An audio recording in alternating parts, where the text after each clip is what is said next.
CBS 주말 뉴스쇼 대선 특집입니다. 사색 정치 토크 하고 있는데요.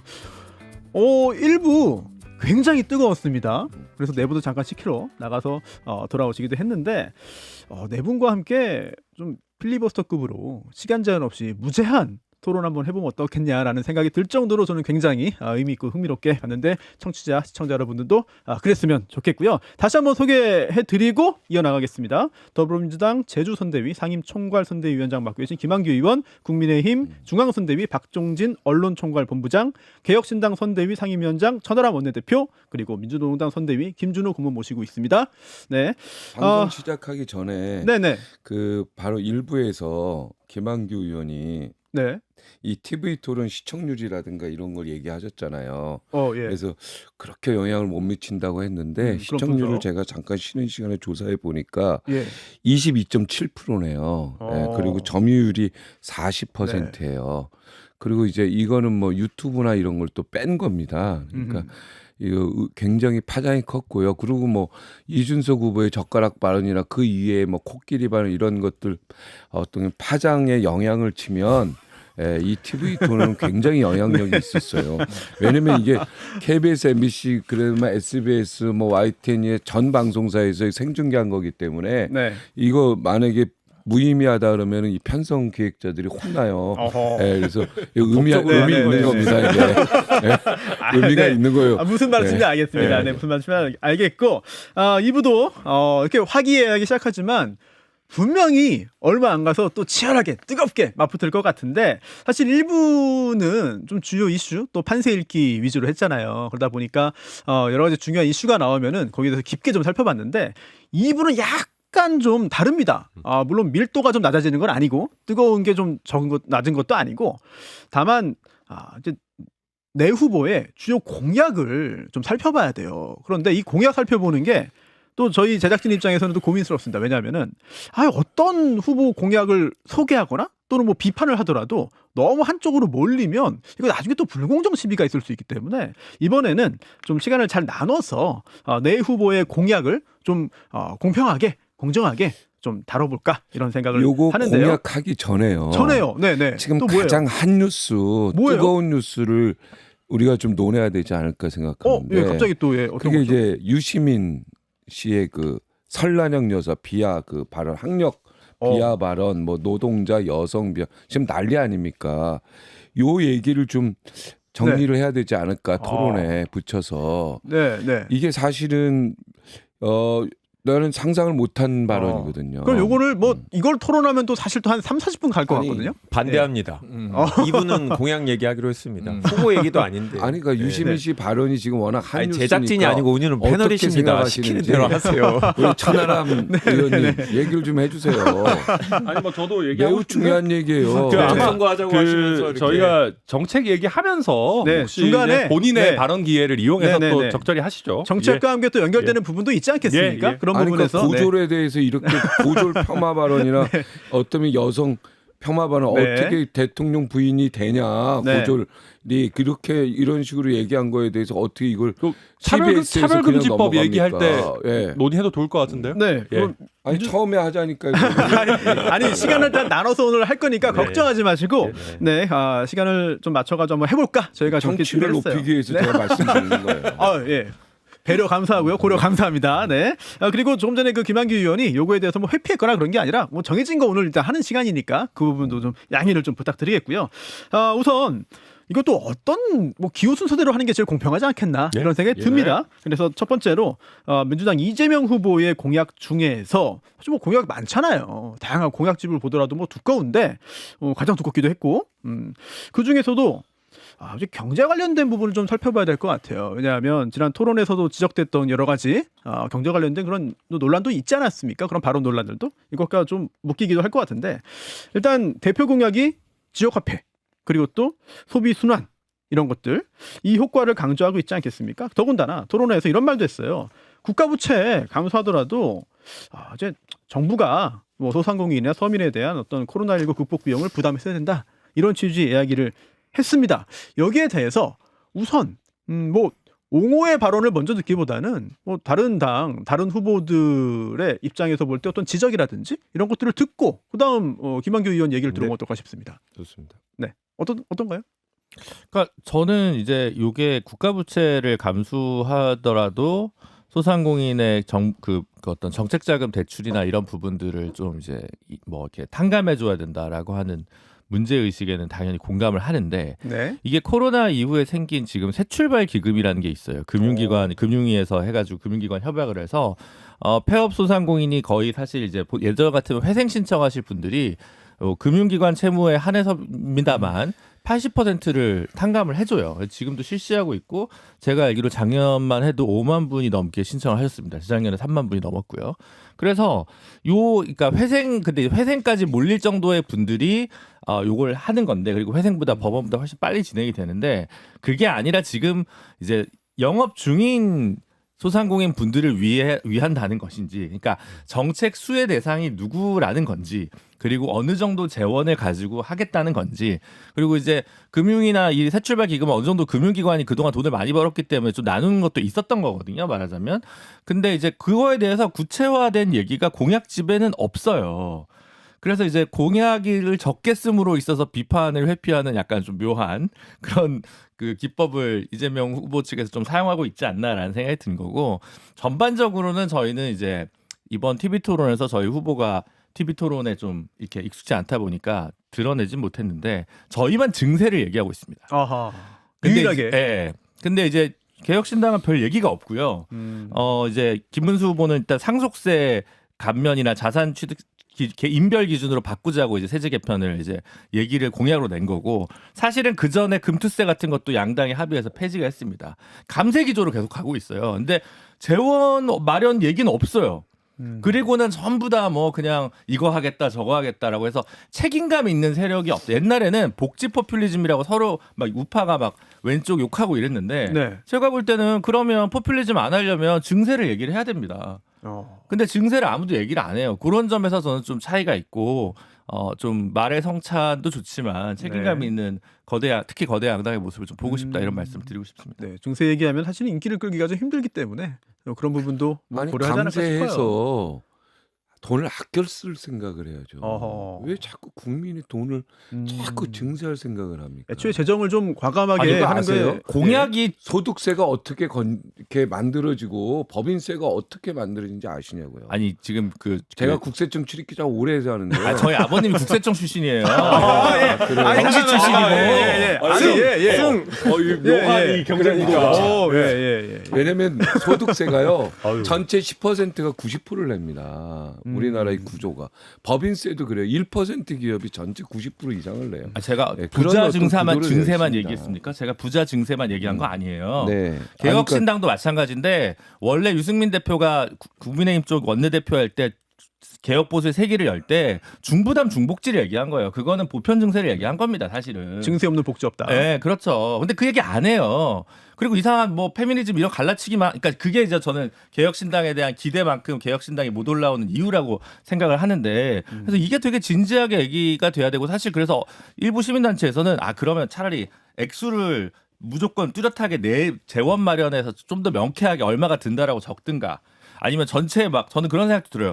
그럼 100조 가지고 어떻게 짜볼지 내보시죠. 예산 편성을 해가지고 공약집을 좀 내줘라고 말씀이라도 드리고 싶은 거예요. 왜냐하면 좋은 아이디어인데. 공약이 그런 건 돈 별로 안 들죠. 뭐 여성가족부를 성평등 가족부로 하는 거는 간판 좀 바꾸고 뭐 이런 거기 때문에 돈이 별로 안 듭니다만 나머지 재원돼 가지고는 돈이 얼마 들지를 정확하게 얘기를 하면 좋겠다는 거죠. 그래서 뭘 줄일 건데라는 이제 의문이 드는 거죠. 그런 방식을 하면은 각 당이 어느 분야에 좀 더 중점을 두고 있다. 네, 우선순위 그렇죠. 뭐다 하는 걸 확 국민들이 이해할 수 있겠네요. 네. 저도 좋은 생각이라고 생각합니다. 근데 그러니까 우선 저희 개혁신당은 이준석 후보가 계속 얘기하고 있는 게 네. 뭐 국민 부담을 기본적으로 덜어드리는 면에서 감세할 수 있으면 좋죠. 근데 지금 우리나라 상황이 갈수록 어쨌든 고정적으로 나가야 되는 복지 비용이 늘어나요. 그러니까 우리가 어떤 뭔가 추가적인 더 복지 확대를 하지 않더라도 고령화가 진행되기 때문에 재정을 사실 여기서 더 줄이기가 간단한 문제는 아닙니다. 그러니까 그런 상황이다 보니까 저희도 지출 구조 조정을 최대한 해야 되지만 감세까지 같이 갔을 때 이게 버틸 수 있는 상황이냐, 지속 가능성이 있느냐 저희는 좀 책임감 있는 모습 보여드리려고 노력 많이 하고 있고요. 네. 그 다음에 이재명 후보 어쨌든 얘기니까 네네. 이게 조금 집중을 하면 네. 이재명 후보님은 이게 공약이라기보다 약간 희망을 보통 많이 쓰시는 것 같더라고요. 희망이다. 그러니까 그냥 그러니까 이런 것도 예를 들면 두 가지입니다. 국가 부채를 감수하고 이제 이런 걸 해야 된다. 그럼 국가 부채를 어느 만큼 감수할 거냐. 내용이 잘 안 나와요. 방금 김준우 고문님께서도 잘 말씀해 주셨는데 이게 비판을 하기가 어려운 게 예를 들면 뭐 코스피 5천을 만들겠다. 네네. 그러니까 약간 희망이나 그 이제 최종 목표 같은 거를 주로 규정을 해 놓으시는데 그 목표는 되게 다 아름다운 일들이에요, 보통. 근데 이제 그걸 어떻게 할 거냐. 예컨대 기업들이 한국을 다 떠나는데 뭘 5천을 어떻게 그러니까 뭐 나오면. AI 100조 같은 경우도 저희가 TV 토론에서도 물어봤지만 이거 그럼 구체적으로 100조의 구성비가 어떻게 되냐. 이게 잘 안 나와요. 이것도 마찬가지고요. 지금 이제 국가 부채를 감소하고 뭐 코로나19 극복 비용 내겠다. 그러면 이게 김준우 고문이 잘 짚어주셨는데 그럼 이미 폐업하신 분들한테도 그럼 사후적으로 지원을 하자는 건지 뭐 이걸 어느 정도 뭐 어떻게 그럼 이걸 하자는 건지 내용이 없고요. 지역화폐 부분도 요즘 자영업자 소상공인분들 굉장히 어려운데 이거를 왜 꼭 지역화폐를 해야 되는 건지에 대한 설명이 잘 없어요. 예를 들면 차라리 정말 힘든 자영업자분들에게 타겟팅 지원을 하자. 예를 들면 요새 배달 플랫폼 같은 것도 수수료나 배달 비용 굉장히 문제가 되는데 이런 걸 직접 지원을 할 수도 있는 거거든요. 직접 지원하면 되죠. 네, 왜 이걸 지역화폐로 해야 되냐? 우리 옛날에 코로나19 때도 재난지원 그 회복지원금 보면 잘 되는 자영업자들이 오히려 더 잘 되는 역설 같은 것들도 많이 일어났었는데 그럼 그런 거에 대한 반성적 고려는 어디 간 거냐? 이거 뭐 찾아보기가 어렵고요. 조금 더 큰 틀에서 얘기하자면 네. 국가 부채 감소하고 막 뭐 더 늘려야 된다. 네. 전 여기 두 가지 지적하고 싶어요. 네. 중도 보수라면서요. 이게 무슨 중도 보수입니까? 그럼 뭐죠? 본인 중도 보수 정당이라면서요. 보수는 감세 정책. 아니 뭐 꼭 감세는 아니더라도 재정의 지속 가능성이나 이왕이면 지출 구조 조정을 통해서 추가적인 채무 부담 없이 가능하면 좀 해보자라는 게 보수주의적 마인드일 거고 두 번째는 이런 얘기 자꾸 하시면은 옛날에 기축통화국이 생각나요. 예전에 지난 지방선거였나 이재명 대선 때였던 것 같은데 이재명 후보가 우리 국가 채무 늘어도 걱정 없다. 우리 기축통화국 곧 될 거다. 언제 됩니까? 지금 그때로부터로 좀 몇 년 지났는데 그러면서 이제 사실 이번에 이재명 후보께서 호텔 경제학으로 이제 굉장히 많은 경제 전문가들의 빈축을 사셨는데 그 빈축을 산 거에 사실 처음 시작이 기축통화국이었거든요. 그러니까 빚 많이 내도 상관없습니다라고 얘기하면 저는 자꾸 기축통화국 논란이 떠오를 거다 말씀드립니다. 네. 여기 그러면 지금까지 뭐 아주 여러 가지 지적들이 나오고 또 의문 제기도 나왔으니까 김한규 의원 얘기 좀 들어볼까요? 네, 다른 당의 공약에는 재원 마련을 그렇게 디테일하게 준비가 됐는지 일단 궁금하고요. 저는 이제 청와대에서 근무하면서 예산 편성 과정에 이제 정무비서관으로 관여를 했고 네. 국회의원으로 하면서도 1년 예산 한 670조가 좀 넘잖아요. 이게 네. 어느 정도 정권이 재량을 갖고 할 수 있는지 이런 부분을 경험한 바가 있는데요. 지금 이재명 후보가 공약을 발표하면서 5년 동안 대략 한 200조가 좀 넘게 들 것 같다. 5년에 걸치면 1년에 한 40조 정도 예산이 소요될 수 있다라고 얘기를 했습니다. 네. 구체적인 이제 규모에 대해서 말씀을 드렸다고 얘기를 드리고요. 저희가 통상적으로 재량으로 총 예산의 한 10%를 정권이 쓸 수 있다라고 봅니다. 그러니까 670조 중에 67조 정도를 대략 네. 각 정권이 자기가 중요하게 생각하고 있는 분야에 투자할 수 있고 산업 육성을 위해서든 복지 확대를 위해서는 쓸 수 있다라는 말씀을 드리고요. 제가 봤을 때 충분히 기존 정권을 운영했던 정치인들이라면 실현 불가능한 정도의 규모는 아니다라고 이제 말씀을 하실 것 같습니다. 그리고 근데 저희가 죄송한데 제가 아까 얘기했잖아요. 그러니까 규모를 모르겠다고. 그러니까 정책이 좋은데 네. 얼마치를 쓴지를 공약집에는 안 나와 있었어요. 네, 10대 맞습니다. 공약집에. 그래서 네네. 비판이 어렵다. 문제의식은 좋은데. 네. 네, 맞습니다. 그러니까 디테일하게 이거는 몇 조라고 이제 얘기를 안 했고요. 예를 들어서 말씀하시는 이제 채무 탕감, 채무 조정 이런 부분은 현재 그러니까 이제 파산 상태에 돌입하지 않은 분들을 위해서는 저금리 대안 대출이라든지 2차 보전 등 정책 자금 확대하고 뭐 맞춤형 장기 분할 상환한다. 제가 이제 국회 중기부를 관장하는 이제 상임위에 있는데 결국은 이건 나중에 여야 합의를 통해서 어느 정도 자격 조건을 정하는지의 문제인 것 같거든요. 그래서 그 부분은 사실은 열려 있는 부분이 있죠. 우리가 재정 상황을 고려해서 처음에는 예를 들어서 뭐 소득 그 매출 규모가 뭐 연 뭐 5억 대상이다 아니면 2억 대상이다 이런 식으로 사실 열려 있기 때문에 말씀하신 대로 정확한 재원 규모는 안 나오는데 방향성에 대해서 네. 얘기를 하는 거고요. 그리고 저희는 경제 대책 중에 되게 많은 게 있는데 그 중에 하나 마치 이제 지역 화폐만 하는 것처럼 보여지는 거에 대해서는 네. 좀 아쉬움이 있고 어. 그리고 지역 화폐는 물론 더 효과적이고 더 경제적으로 승수 효과가 있는 게 있을 수도 있어요. 근데 실제로 제가 지역에서 돌아다니 보면 저같이 이제 지방에서도 경제 규모가 아주 작은 데서는 되게 만족도가 높아요. 그러니까 수도권에 계시는 분들은 잘 체감을 못할 텐데 돈이 지역 내에서 소비가 되고 순소비가 증대되고 소상공인이 매출 증대되는 게 기업이 없는 지역에서는 되게 중요하거든요. 그래서 만족도가 저도 서울에 살 때하고 전혀 생각이 달라진 부분이 있다. 그래서 실제로 네. 선출직으로 지방에서 근무해 본 정치인들은 상당히 만족도가 높게 네. 얘기를 되는 정책이다라고 말씀드립니다. 지금 짧게 듣고 넘어갈까요? 네, 국가 부채가 한 1,000조 정도 됩니다. 그죠? 가계 부채가 2,000조 정도 돼요. 어마무시합니다. 1년 예산이 670조 정도 되고요.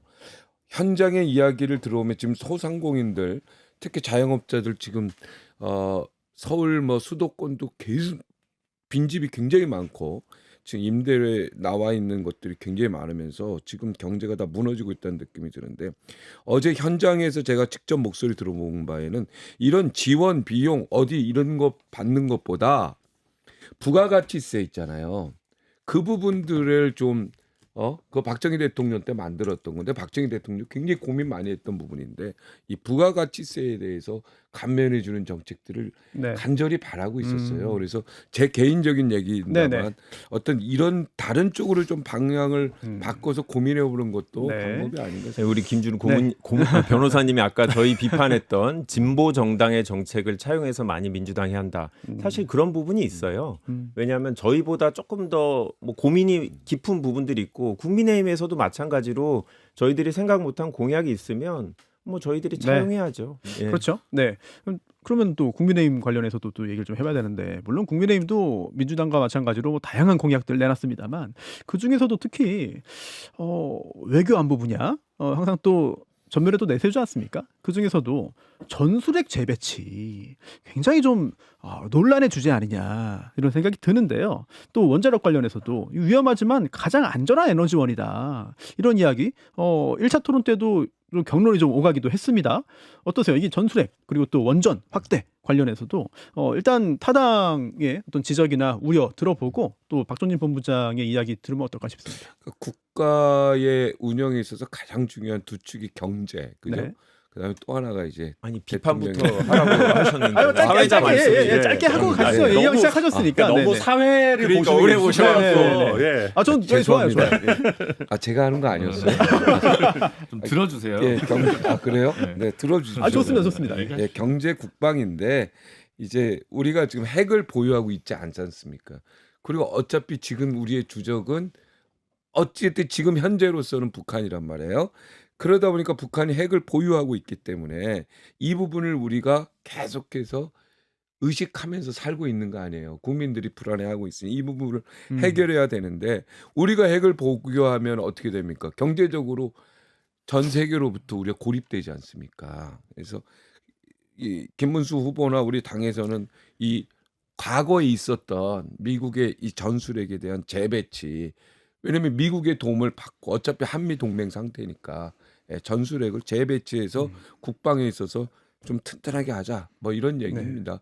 그리고 거기다 이제 뭐 아주 뭐 전자화학과 나온 건 아니지만 이제 플루토늄을 뭐 다시 생산하고 만드는데 그 뭐 처리한 후에 남은 것들에 대해서 일본은 지금 그것들을 어떤 보면 미국하고 협상해서 재처리 시설에 대해서 우리가 플루토늄 재생산할 수 있도록 되어 있잖아요. 그런 부분을 김문수 후보는 일본과 같이 걸 만들어 놓겠다 이런 걸로 제가 들었습니다. 공약의 취지를 먼저 설명해 주셨기 때문에 네, 네, 다른 네. 후보들의 어떤 지적 비판 비판하시죠. 듣죠. 아니, 그러니까 구체적인 수치 얘기하니까 미국에서 갖고 있는 전술핵이 어느 정도인지 김문수 후보가 얘기를 안 하셨어요. 네네. 그러니까 현실적이지 않은 얘기인 게 유럽에 한 100여 개 있고요. 미국에 150여 개 있는데 한반도에 재배치할 수 있는 지금 부분이 없고요. 그거밖에 안 되나요? 예. 그리고 기본적으로 미국을 설득하는 게 제일 중요해요. 과거에 보수 정권도 미국 설득을 못해서 해결료 재처리를 못하는 거고요. 저희 문재인 정부에서도 미국하고 정말 얘기해서 우리가 왜냐하면 다 지금 우리나라는 핵연료 남은 것들을 다 지금 땅에 묻어야 되는 상황이죠. 아직 묻지도 못하고 있어요. 왜냐하면 고준위 방패장을 구하지 못해서 다 지금 핵발전소에 그냥 쌓아놓고 있거든요. 근데 이제 미국이 절대 동의를 안 해줘요. 왜냐하면 이게 핵무기를 만들 수 있기 때문에 기존의 핵무기를 갖고 있는 나라들을 제외하고는 신규로 그 원자력 발전을 하더라도 핵연료 재처리를 미국이 허용을 안 해줍니다. 한미 원자력 협약상 지금 금지돼 있어요. 저도 이걸 간절히 원하는데 국민의힘에서 설득을 못했어요. 이제까지 저희도 못했습니다. 저는 앞으로도 못한다고 보고 최근에도 미국 백악관에서 우리의 목표는 완전하고 검증 가능한 한반도 비핵화라고 명확하게 밝혔거든요. 그래서 이론적으로 우리도 핵무기 있으면 좋고 그러니까 원자력 발전소에서 나오는 그 폐기물들을 재처리할 수 있으면 다 좋은데 비현실적인 얘기를 하고 계시다. 이게 민주당이라서 못하는 게 아니라 국민의힘 보수 정권도 못했던 거다. 이거는 미국이 절대 해줄 수 없는 부분인데 이런 현실적인 얘기를 전혀 하지 않고 이론적인 얘기만 하고 계시기 때문에 저는 김문수 후보가 일단 고준위 방사능 폐기물 처리장 이거 어디에다 설치할지 이런 거부터 확보해놓고 신규 원전을 짓는 거. 저희 민주당도 원전 폐기 무조건 다 하자는 거 전혀 아닙니다. 저도 원전 자체 효능이 있다고 생각해요. 그런데 실제로 제가 산자위에서 일을 해보니까 고준위 방패장 어디다 갖다 놔야 될지 자신이 없어요. 네. 엄청나게 반대할 거거든요. 국민의힘이 그거부터 네. 폐기물을 어디다 갖다 놓을지 확보를 하시고 얘기하면 저희도 적극적으로 원자력 발전소 증설에 대해서 논의를 해보겠습니다. 그러니까 뭐 저는 우선 그 사용 후 핵연료 재처리 문제는 굉장히 중요한 이슈고 사실은 그렇죠. 예, 이거는 저도 당연히 미국과 적극적으로 협상해야 되는 거, 협상해 왔고 네. 해야 되는 거 저도 적극 찬성입니다. 특히 이게 이제 김한규 의원님은 불가능의 영역이라고 말씀하시는데 지금 핵 보유국이 아닌 국가 중에도 사실 일본 같은 경우가 대표적으로 사용 핵연료 재처리가 가능한 상황이거든요. 그래서 저희가 사실 기존에 미사일 협정도 한미 미사일 네네. 협정도 폐지하기 전까지는 불가능의 영역 아니냐라고 네. 많은 분들 조금씩 늘려왔죠. 네, 사거리를. 근데 저는 원자력 협정 같은 경우도 저희가 더 박차를 가야 된다라는 거. 특히 이거 하게 되면은 아마 사용 후 핵연료 한 90% 이상 아마 절감할 수 있을 거여서 지금 말씀하신 고준위 방패장 같은 문제도 상당 부분 해결이 될 거다라는 거. 이거를 열심히 밀어붙이겠다는 거는 저도 적극 찬성입니다. 근데 전술핵 재배치는 이거는 잘 모르겠어요. 이건 사실 미국과 충분히 협의가 되거나 하지 않은 상황에서 이거를 공약으로 얘기했을 때 이게 어느 정도의 이제 실현 가능성이나 내용이 있을지 이거는 저희도 아직 그렇게 구체적으로 살펴보진 못했고요.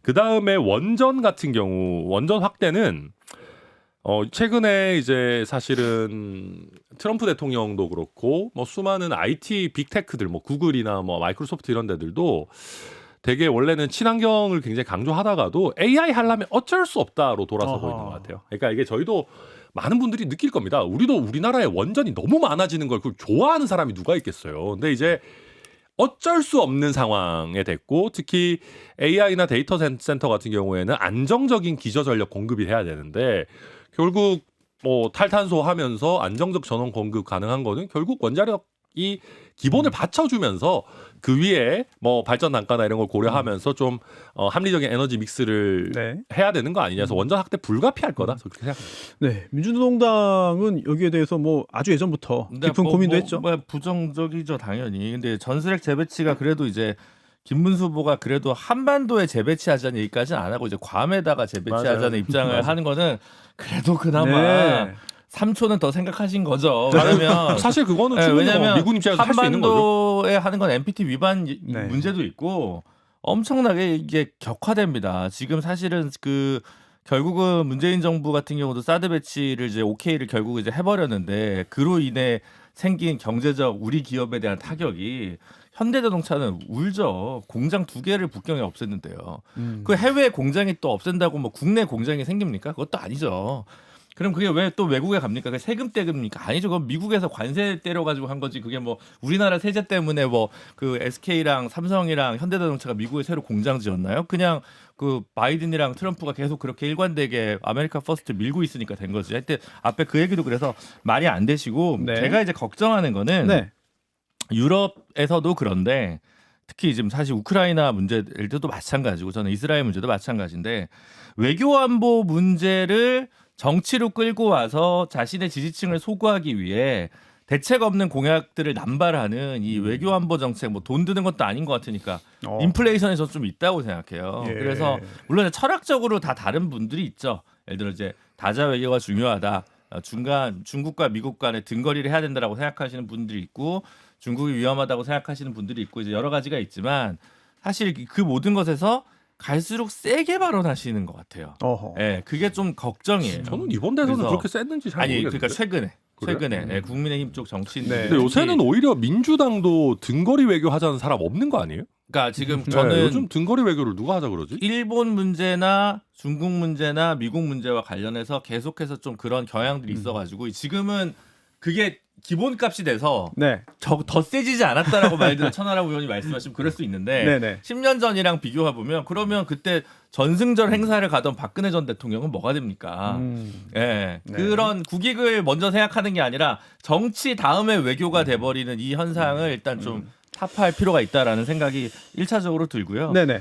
뭐 기저전력 AI 이거 하면서 이제 원자력 승인하자 이런 얘기가 있는데 석탄 발전소 저희는 당연히 빨리, 반대하지만 그거 유시민 씨 송전탑 얘기하죠. 송전탑 마련을 못해서 아니, 놀고 너무 있어요. 어려운 얘기 이거 듣는 시청자들 아니 좀 어려울 송전탑 것 같아요. 마련을 못해서 석탄 발전소가 놀고 있다니까요. 맞습니다. 근데 강릉역에서- 송전탑 문제를 해결을 정치가 못 하고 있어요. 송전탑 문제도 해결 못 하면서 원자력 방패장이나 고준위 방패장을 새로 짓는 문제를 해결할 수 있을까 지금의 네. 정치가? 그러면 완전히 그냥 표를 김문수- 위한 거짓말을 주로 하는 김문수 거죠. 후보에게 표를 주시면 그 송전탑 문제 제가 적극적으로 그리고 나서서 마지막으로 알겠습니다. 하나만 네. 더, 예. 하나만 더. 예. 원자력을 유지하거나 확대하자고 주장하시는 분들 알겠어요. 근데 이제 네. 김문수 후보처럼 그게 60%로 가자는 게 현실성에 대해서는 다들 의구심이 있습니다. 근데 이거를 태양광이랑 해상풍력 이런 거를 이념의 논제로 보면서 이쪽 테크 기업들이 오히려 발전이 더뎌진 부분이 있어요. 그래서 다 외국 자본과 외국 기업이 더 오고 있거든요. 그러니까 이걸 자꾸 재생에너지가 뭐 운동권 태양광 어쩌고 이렇게 막 김문수 후보가 그 얘기 했잖아요. 내 운동권 후배들이 태양광 하고 있다. 이 얘기를 TV 토론에서 했단 말이에요. 제가 지금 여기서 꺼내는 얘기가 아니라 근데 네네네. 그런 맞아요. 식으로 맞아요. 접근하면서 오히려 맞는 얘기 태양광, 하는 해상 풍력과에 네. 대한 기술 발전이나 경쟁력이 왜 떨어진 거 아니냐. 그래서 자꾸 이념의 아니. 문제로 보지 말고 산업 정책의 문제로 바라봐야 할 것까지 이념의 문제로 갔다 오니까 지금 좀 더뎌가는 거 아니야 나라가 이런 우리- 생각이 드는 아니, 거죠. 김- 아니 근데 예. 두 분 얘기 중에 잠깐 하나만 지적하고 싶은 네. 게 짧게 하고 나갈까요? 둘 다 이제 뭐 전력망 얘기를 했는데 그 원내에서 올해 합의 처리 다 했습니다. 여야에 그 바쁜 와중에도 대선 국면에서 국가 전력망 기본법 통과시켜 갖고 이제 시행만 되면 되니까 김문수 네. 후보가 안 돼도 됩니다. 아, 네, 알겠습니다. 알겠습니다. 네. 아니 지금 네. 네. 이분이요. 제가 옆에서 보니까 기적을 이루는 분이에요. 이분이 자꾸- 누구예요? 아 김문수 후보요. 김문수 후보요. 제가 네. 옆에서 아 기적을 네. 이룬다. 아니 그거 옆에서 아세요? 보니까 제 이렇게- 얘기인 줄 알고. 예, 예. 아니 저 김준우 변호사가 기적을 이룬다는 줄 알고. 어떻게 예. 기적을 그- 이루지?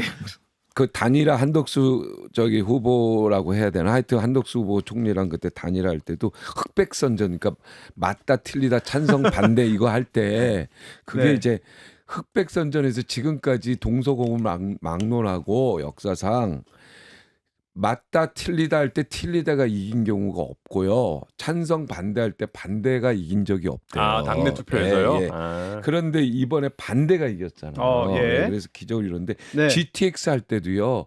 전부 다 허황된 알겠습니다. 얘기라고 했어요.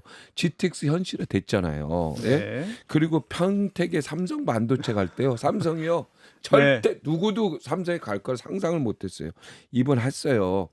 제가 볼 때 한번 기적을 한번 믿어봐 주십시오. 네, 알겠습니다. 아니, 전술의 그래, 재배치 밤에- 입장 얘기를 해주셔야죠. 아니 그러니까 지금 괌에 아니, 한국도 아니고 괌에 전술핵 재배치하겠다는 거 아닙니까? 괌은 어느 나라 땅입니까? 미국 미국 영이죠. 땅이에요. 그건 사실 한국의 괌 전술핵 가보셨어요? 제외하는 네, 네, 얘기는 네. 아니죠. 예, 어. 괌에 최근에 가보셨어요? 가보셨어요?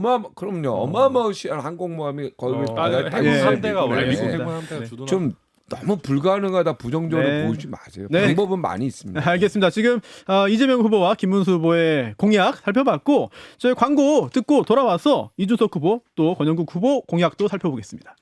네, 뜨거운 토론 이어지고 있는데 이게 이 선대위 관계자 토론이 아니라 대선 후보 토론이 아닌가라는 생각이 들 정도로 굉장히 수준 높은 시간 함께 하고 있습니다. 자, 이재명 후보와 김문수 후보의 공약에 대해서 간단히 살펴봤고, 자 이제 이준석 후보 공약인데요. 이게 후보자들이 직접 나서 하는 토론이 아니기 때문에 가장 뜨거웠던 또 논란이 있었던 공약 중에서 저희 제작진이 하나씩 꼽아온 겁니다. 자, 일단 연금 관련된 부분을 저희가 가져왔는데요. 국민연금 관련해서 이제 미래 세대를 위해서 연금 재정을 신연금, 구연금 이거 개정 분리하자 이런 이야기가 있습니다. 그래서 그런데 이렇게 분리할 때는 KDI 추정에 따르면 600조 원 넘게 필요할 것이다. 이런 분석도 나오거든요. 자, 이거 현실적으로 가능하냐? 옳은 방향이냐? 이거 되겠느냐 등등등 여러 가지 이야기도 나오고 있습니다. 자, 이 공약에 대해서도 먼저 설명을 구체적으로 하고 뭐 반박을 이어볼까요? 네, 이거 설명이 좀 필요할 것 같아요. 그러니까 이거는 쉽게 얘기하면 지금의 연금 제도가 지속 불가능하거든요. 그러니까 지금의 연금 제도를 옹호하시는 분들도 나중에 어떻게든 되겠지라고 하는 생각이 좀 있으세요. 그러니까 지금 우리가 이번에 연금 모수 조정을 하면서 조금 더 내고 더 받기로 결정을 했는데 그 와중에 정당을 막론하고 젊은 세대 의원들이 많은 이제 반대 의견을 내서 좀 주목이 되기도 했었고 제가 반대 토론했기도 했다라는 얘기를 하면서 약간 거슬러 올라와서 아까 전력망 그 기본법 얘기했는데 그 김한규 의원님 대표 발의하신 거다라는 거 한번 짚고 천하라면 발언도 참 좋았습니다. 네 짚고 넘어가고요. 네. 우선 너무 좋아요. 네. 그러니까 쉽게 얘기하면 지금 저희가 국민연금을 지속 가능하게 유지하려면 지금 이번에 13% 내는 걸로 올렸는데 한 18% 19% 내야 되는 거 아니냐라는 연구 결과가 많이 있습니다. 이번에 더 내고 더 받게 하기 전에는 한 17% 내야 재정 균형이 이루어지는 거 아니냐라는 연구 결과들이 있었는데 네. 결국 이건 뭐냐면 일단은 지금 뭐 여러 가지 상황 속에서 이 정도는 줘야 국민들이 국민연금에 대한 어떤 실효성을 느끼니까 일단 많이 주고 나중에 우리 경제가 성장하거나 뭐 좀 더 연금이 좀 유지가 되면 그때 어떻게든 좀 지속 가능성을 좀 해보자. 나중에 더 올리자 이런 얘기거든요. 근데 문제는 우리나라가 예전 같으면 계속해서 고성장하고 인구도 계속 늘어나고 해서 뒷세대에게 조금 부담을 전가해도 문제가 없었습니다. 근데 정가한다. 지금 네. 보면 1970년생 이 100만이거든요, 딱. 그때 아마 뭐 수능 보시거나 수능이 아니죠. 그때 학력고사 보신 분들 기억하실 건데 제가 86년생인데 저희 때가 딱 70만 정도 됐습니다. 저희 아들이 16년생인데 40만이고요. 2024년에 태어나는 친구들이 23만이에요. 그러니까 이게 우리 인구가 꾸준히 유지가 된다 그러면 저희도 그냥 뒷세대에게 그냥 네. 이제 넘기면서 세대 간 연대를 할 수 있는데 이게 지금 100만 태어나던 게 23만 네. 태어나는 상황 속에서 폭탄이 터진다. 그럼 우리가 이거를 최소한의 해체 작업을 해놔야 되고 이거를 뒷세대가 윗세대를 책임지는 형태가 아니고 저희가 제안하는 거는 연금을 자르자. 한 5년 정도 주기로. 그렇게 해서 동년배들이 연대하는. 그러니까 쉽게 얘기해서 동년배 중에 돈 좀 잘 버는 사람이 조금 더 부담하고 또 네네. 좀 이상한 얘기지만 동년배 중에 조금 일찍 돌아가시는 분들이 조금 오래 사시는 분을 좀 이렇게 보전하는 형태로 지금은 세대 간 연대인데 저희가 얘기하는 거는 세대 내의 연대로 네네. 연금을 좀 바꿔보자. 안 그러면 이거는 이렇게 인구 구조가 팍팍팍 떨어지는 예. 상황에서 지속 불가능하자. 이게 구연금, 신연금 분리 방안입니다. 알겠습니다. 지금 박종진 본부장님께서 하고 싶은 이야기가 많아서 지금 기다리고 있어요. 그래서 요거를 이 연금 빨리 관련해서 합시다. 굉장히 중요한 얘기입니다만 네. 짧고 굵고 임팩트 있게 한번 좀 반박 좀 해볼까요? 의원 의견에 100% 동조합니다. 왜냐하면 연금의 목적이요. 덜 내고 더 받기예요. 누가 더 내고 덜 받는 걸 원하겠습니까? 그럼 연금 안 해버리죠. 예, 국가가 이 연금을 만든 목적이요. 국민으로부터 덜 내고 더 주겠다는 의지에서 나온 거라서 아니 더 내고 덜 받기면 이 젊은 층이 가만히 있겠습니까?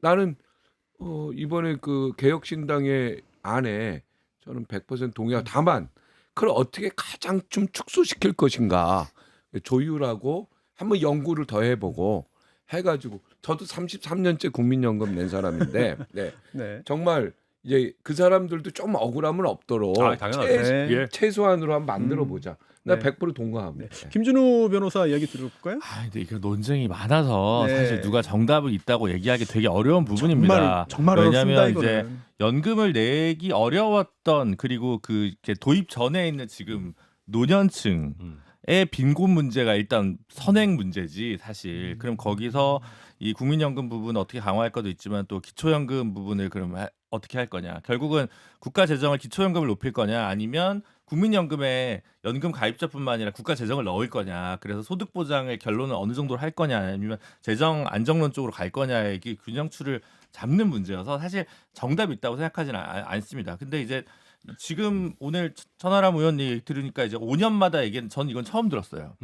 그래서 그 전에는 KDI가 보통 그런 얘기 많이 해요. 그러니까 이제 원래 개혁신당 공약만 보면 아니 자기들 세대 타겟이 60만 태어났는데 지금 태어난 친구들이 30만 하면 30만 태어나던 친구 25만 태어나던 친구들이 저희 윗세대 부양 못하겠습니다라고 이제 하면 어쩌려고 하지 하는데 이제 이게 5년 하니까 이것도 처음 듣는데 그 분리 작업이 그렇다고 해서 그러면 지금 젊은 세대 불안을 해소할 수 있을지 몰라도 현 장년층의 빈곤 문제를 해결할 수 있는 대안인지에 대해서 물음표가 뜨잖아요. 그래서 그거는 또 더 많은 정책 조합이 있지 않은 한 특정 세대를 타겟팅하기 위한 매표 전략에 불과하는 것으로 평가될 가능성이 농후하다. 이 정도까지만 그런 거 얘기하겠습니다. 예. 김한규 의원 얘기 들어볼까요? 저도 문제 의식은 공감해요. 네. 장기적으로 재정이 고갈될 우려가 있다라는 거는 이제 인식을 하는데 거의 현실화되는 것 같아요. 예, 그렇긴 한데 이제 그거는 이제 수익률에 따라서 언제 고갈될지의 시점은 좀 달라질 수는 있겠죠. 그렇죠.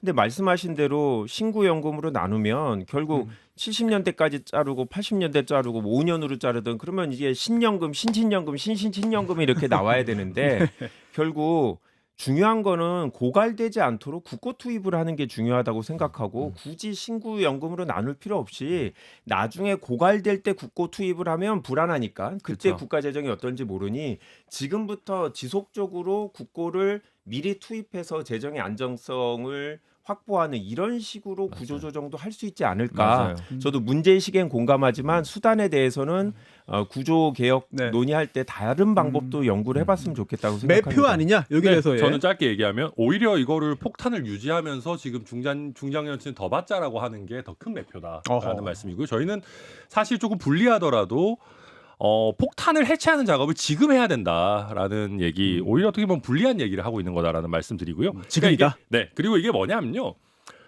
지금처럼 구성하기보다는 사실은 세대 간 분리해서 그 세대가 감내할 수 있는 만큼 내고 감내할 수 있는 만큼 받자라는 게 기본적인 생각이고, 김한규 의원님 잘 얘기해 주셨는데 지금 세대가 그러면 조금 더 내서 국고로 연금을 잘 유지하자. 근데 그게 정말 이상적인 얘기인데 우리가 지금 쓰고 싶은 돈들이 얼마나 많은데 네. 지금 이재명 대표가 하고 싶으신 것들 너무 많은데 그걸 국민연금에 넣자라는 의사결정을 하기에는 우리 정치인들이 너무 이기적입니다. 네. 네. 네. 사실은 비법이 너무- 하나 있어요. 유토피아적인 비법은 하나 비법 있는데 정말 짧게. 네, 짧게 한마디만 네. 연금 투자를 제대로 해서 수익률을 엄청 높. 근데 아니, 이미 그건 뭐- 엄청 예. 지금 우리나라 연금 잘하고 최고예요, 있어요. 진짜. 최고. 네. 예, 승률이. 예. 더 아무튼 최고로 네, 있네. 예, 네. 좋은 이야기 네. 네, 감사하고 덕담이었고 이제 다음 주제는 민주노동당의 핵심 공약 중에 하나죠. 바로 차별금지법인데 사실 이게 이거 관련해서 질문도 했어요. 이재명 후보에게. 그랬더니 이거 좀 어렵다는 그런 입장의 발언들이 나오기도 했는데요. 더군다나 이제 김문수 국민의힘 후보는 뭐 강한 좀 반대 의견을 갖고 있는 것 같습니다. 네, 권영구 후보 입장은 어떤지 짧게 듣고 이것도 좀 다른 당의 이야기 좀 들어볼까요? 그러니까 제가 이제 저는 가끔 이제 부당하다고 생각하는 게 뭐냐면 네. 차별금지법이 사실 이제 미국에도 민권법 이름으로 좀 있다고 볼 수 있고 유럽연합에서는 실질적인 가입 조건이라고 봐도 무방하거든요. 예, 이유는 그렇죠. 예. 그래서 이것도 진보 보수 문제가 좀 아니다. 아니다. 그리고 민주당에 있다가 국민의힘으로 넘어가신 이상민 전 의원 같은 경우도 이 법을 발의했어요. 어허. 혹시 모르실까봐. 어. 네, 지난 회기 때 발의를 했습니다. 평등법 이름으로. 네. 그래서 요거는 이제 차별금지 사유나 영역을 어디까지 할 건지에 관한 논박의 문제이지 사실 이게 또 형사처벌하는 제도가 아니거든요. 그러다 보니까 이 좀 오해가 많이 있다라고 하는 거고 그리고 이게 소수성하고도 관련돼 있는 거 아니에요? 아, 네, 있죠.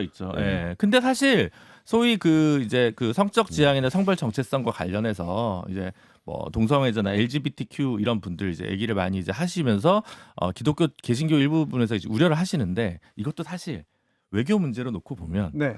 유럽에 우파 극우파 동성애자 총리들이 여럿 있습니다.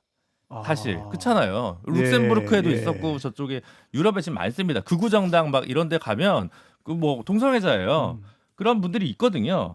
이것도 진보 보수 문제가 사실 아니에요. 한국에 와서 이제 규리 회수를 넘어 탱자가 되듯 이렇게 되고 있는 거지. 그래서 어떻게 동성애 이렇게 얘기를 하시면 네. 그분은 국정 지도자로서 외교의 수장이 될 자격은 없는 거예요. 음흠. 그 말 했다가는 그냥 우스운 사람 되는 거예요. 유럽 가서 미국 가서. 저는 그래서 이 문제도 그런 취지에서도 한번 생각을 해보셔라. 네. 알겠습니다. 그리고 요거 저희가 뭐 무제한 토론을 하고 싶습니다만 제한된 네. 어떤 여건이 있으니까 이 차별금지법에 관련한 이제 김준우 변호사의 이야기에 대한 뭐 반박이나 지적과 함께 저희가 좀 시간을 좀 나눠가지고 각자 이제 선대위에서 활동하시잖아요. 지지하는 후보가 있고 또 누가 대통령 돼야 된다라는 생각도 좀 강하게 갖고 계신 분들이니까 자기가 지지하는 후보에 대한 어떤 뭐 지지 의사 마무리 발언까지 함께 묶어서 좀 해볼까요?